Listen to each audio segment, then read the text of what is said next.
दोस्तों, इस दुनिया में ठगियों की और इस ठगी का शिकार होने वालों की कोई कमी नहीं है। कहते हैं कि छोटे लोग, गरीब लोग, अनपढ़ लोग समझते नहीं हैं और जल्दी से तरक्की या भगवान या स्वर्ग में जाने की लालच में ऐसे ठगी बाबाओं से पास चले जाते हैं भविष्य जानने के लिए। लेकिन यहाँ जो बाबा आजकल सुर्खियों में छाया हुआ है, महाराष्ट्र का जो अशोक खरा नाम का ये बाबा है, सूट वाला ऑफिस लग्जरी गाड़ियों में घूमने वाला, लग्जरी लोगों के साथ इनकी जब फाइल लोगों के सामने आती है तो बड़े बड़े नामी ग्रामी मंत्री और आईपीएस आईएएस ये पूरे अधिकारी उनकी, महिलाएं अच्छे घरों पदस्थ अधिकारी, बिजनेसमैन और नेताओं, मंत्री संतरी की अच्छे ग्रुप मेंबर्स की महिलाओं के नाम सामने आ रहे हैं। हालांकि एक दो महिलाएं ही यहाँ निकल के इनके आजू बाजू घूमती हुई या इनके चरण धोती हुई दिखाई दी है, लेकिन बहुत सारे नाम कुछ ऐसे ही हैं जो इनके ऑफिस से कुछ 50 प्लस वीडियो बरामद किए गए हैं। अब पुलिस चाह रही है कि जो भी महिलाएं हैं वो निकल के सामने आए, शिकायत दर्ज कराएं ताकि कार्रवाई आगे हो। लेकिन अच्छे अच्छे घरों की, अच्छे परिवार, अच्छी पढ़ी लिखी, अच्छे पदों पर रहने वाली महिलाएं इनके इस फ्रॉड का शिकार हुई, ब्लैकमेलिंग का शिकार हुई, तो उनको डर है बदनामी का और भी चीजें हो सकती हैं जिस वजह से वो आ नहीं रही। अब सवाल यहाँ ये उठता है कि इतने पढ़े लिखे पद, हर तरीके से संपन्न, किसी बात की कोई परेशानी नहीं, तो फिर ये महिलाएं यहाँ फंस कैसे गई। दूसरी बात, ये बाबा जो कुछ पहले अपने आप को या फिर इनका जब पास्ट का समय खंगाला गया तो उसमें इनका नोट आया कि भाई ये पहले जो नेवी के अधिकारी थे वहाँ काम किया करते थे और कई किलोमीटर तक इनका जो जहाज में काम करते थे वहां से ये अलग अलग जगहों पे जाके मिले। ये गांव के रहने वाले हैं, अशोक खरा पढ़ाई लिखाई करके नेवी में सिलेक्ट हुए थे। नेवी में काम करते इनको 20 वर्ष हुए। 20 वर्षों के दरमियान इन्होंने बहुत सारी भाषाएं सीख ली थी, बातचीत करना और ये सारी चीजें। जब ये साल भर में 2 साल 6 महीना में छुट्टी पर गांव आते थे तो वहां बहुत सारे लोग इनसे मिलते थे। उनके साथ बैठना, गपशप करना, अलग अलग भाषाओं में बातचीत करना और बातें करते करते अलग अलग भाषाएं जो इन्होंने सीख ली थी उन सब पे तो लोग बड़े प्रभावित होते थे। धीरे धीरे वक्त गुजरता गया और यहाँ तक बात आ गई कि लोग अब इनका इंतजार करने लगे कि ये कब छुट्टी में आए और अच्छी अच्छी बातें बताएं। पहले 10 लोग जुड़े, फिर 20, फिर 30 और ऐसे करके ये जो कारवां है बढ़ता गया लोगों का फॉलो करने का। और ये जो अशोक करा है इनको भी अच्छा लगने लगा कि हमारे पास लोग आते हैं। ऐसे करते करते 20 वर्ष हो चुके थे और इन पर जो लोगों का विश्वास था वो बढ़ता जा रहा था।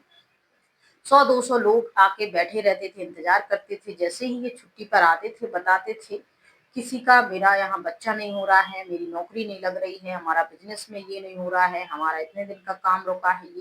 ये ऐसे ही कुछ भविष्यवाणी कर दिया करते थे, कुछ भविष्य ऐसे बता दिया करते थे, चलो आज तुम्हारी नौकरी। पहले से उनसे पता कर लेते थे। इसके बाद 10-12 लोगों को बताया, उसमें से 2-4 का उनकी भविष्यवाणी सच हो गई। उनके प्रति आस्था विश्वास बढ़ गया और उन्होंने 100-200 लोगों को और जोड़ दिया।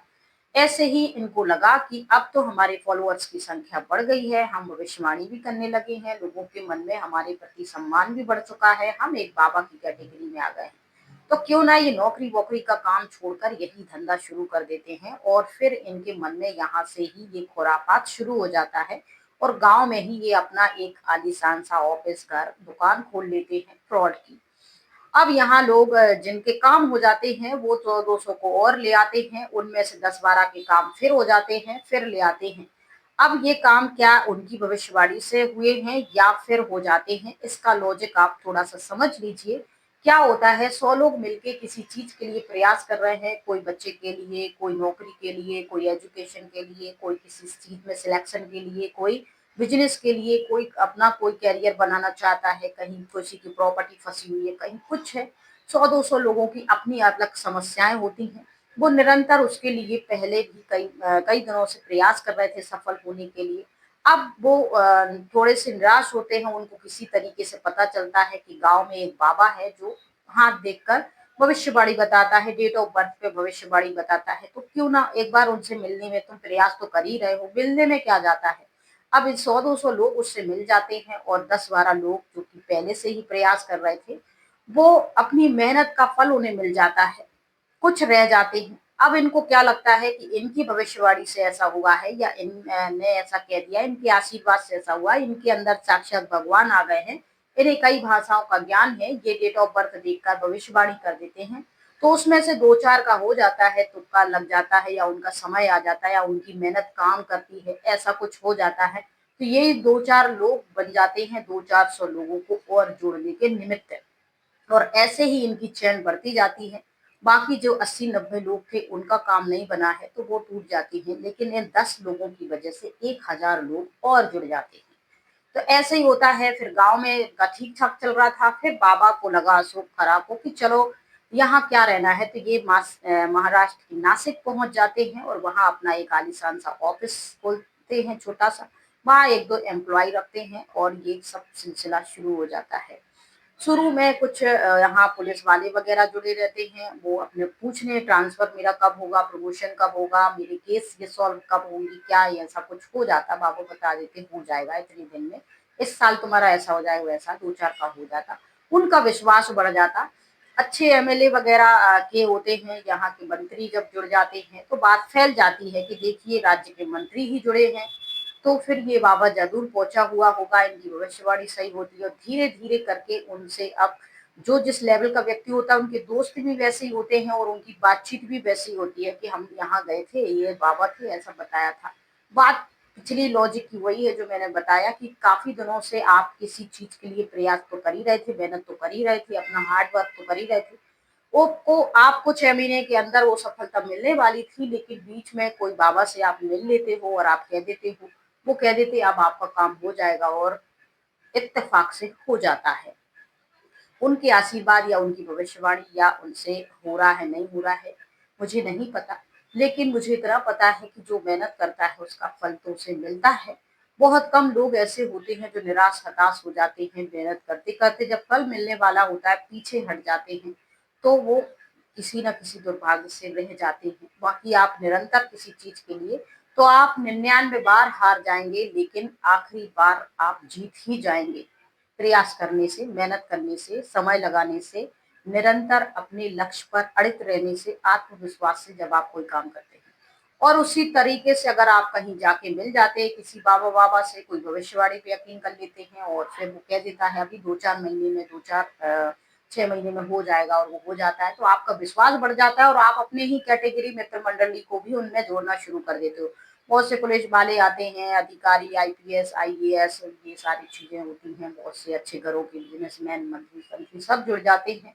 इनका ऑफिस होता है, सीसीटीवी वहां लगे होते हैं, और फिर ये धीरे धीरे इस तरीके से लोगों को फांसना, महिलाओं को पहले उनको कुछ प्रसाद देते हैं, कुछ जल देते हैं, उसमें कुछ नशीली दवाइयां मिलाते हैं, उनका शोषण करते हैं, वीडियो बनाते हैं, फिर वीडियो फोटोग्राफ की ब्लैकमेलिंग की तरह उनको डेट बाय डेट करते रहते हैं, 2 साल 5 साल ऐसे करते रहते हैं। अब इनका खुलासा कैसे हुआ, सब कुछ ठीक ठाक चल रहा था, कोई ऐसे साधारण लोगों का ऐसा था भी नहीं कि इनको ऐसे पर्दाफाश करवा सके, सबके सामने इनकी असलियत ला सके।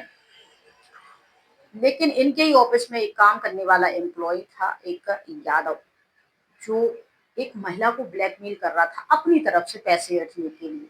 अब उस महिला ने इसकी शिकायत करी, इसकी छानबीन की लिंक इनकी ऑफिस से जुड़े, यहाँ गए तो इस बाबा ने भी शिकायत करी कि मुझे भी कोई ब्लैकमेल कर रहा है।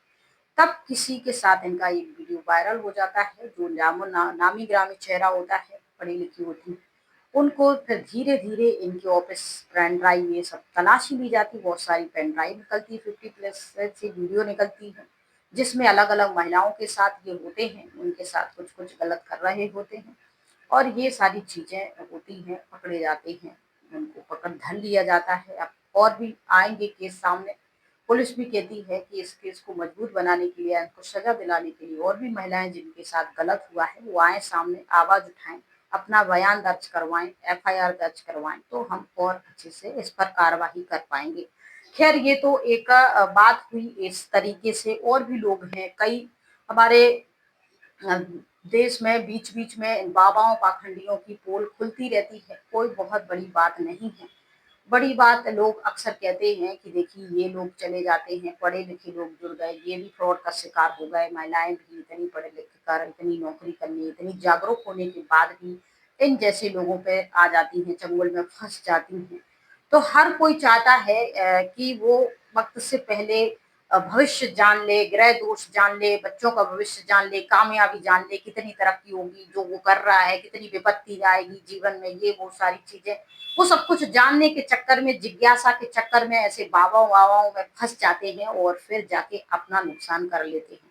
हालाँकि ये सारी खबरें हैं जो आप सुनते रहते हैं न्यूज़ की, इंटरनेट, टीवी वीवी के माध्यम से, मीडिया के माध्यम से, सोशल मीडिया के माध्यम से आती हैं। मेरा तो मकसद एक यही है कि आप इन सारी चीज़ों को, अपने कर्मों को समझने की कोशिश कीजिए। इन सब पाखंड से बचने की कोशिश कीजिए। अवेयर हो जाइए। आप पढ़े लिखे या नहीं पढ़े हैं मैटर ये नहीं करता है। आप जो चाहते हैं अपने बच्चों का भविष्य चाहते हैं, अपने जीवन में कामयाबी, घर गृहस्थ में सुख शांति, तो थोड़ा अपना कॉमन सेंस का उपयोग करें। मेल-जोल के लिए थोड़ा-सा सुनना सीखें, अगर सामने वाले रिश्तों में थोड़ा समन्वय बनाना चाहें, मिठास लाएँ, थोड़ा शक ना करें, घर गृहस्थी में बच्चों पे विश्वास रखें, उनके सपनों को समझने की कोशिश करें, वो क्या चाह रहे हैं। प्रेम व्यवहार अपने घर परिवार में बना के रखें जीवन में तो अच्छा रहेगा। इस तरीके से आप बच देखिए आपने भी पढ़ाई-लिखाई करी, आप पढ़ाई-लिखाई करके एक जॉब पर आए, अपने बच्चे को भी पढ़ा-लिखा रहे हैं, उनके सपनों को भी समझने की कोशिश कीजिए। उनका किस चीज़ में इंटरेस्ट है, उसमें उनकी मदद कीजिए, वो सफल ज़रूर हो जाएँगे। इस तरीके के ढोंग-ढतूरों में पड़ने से बेहतर है अपनी फैमिली को सेफ रखें। आप ईमानदारी से काम करते रहिए, आपका भी प्रमोशन हो जाएगा, सफल हो जाएँगे और इस तरीके से आपने वहाँ गए, भविष्यवाणी जान ली तो क्या उखाड़ लिया? इस तरीके से और फँस जाते हैं। तो ऐसी फ्रॉड बाबाओं से, फ्रॉड संस्थानों से ऐसे अपने आप को बचा के रखें, सुरक्षित रखें। जय हिंद, जय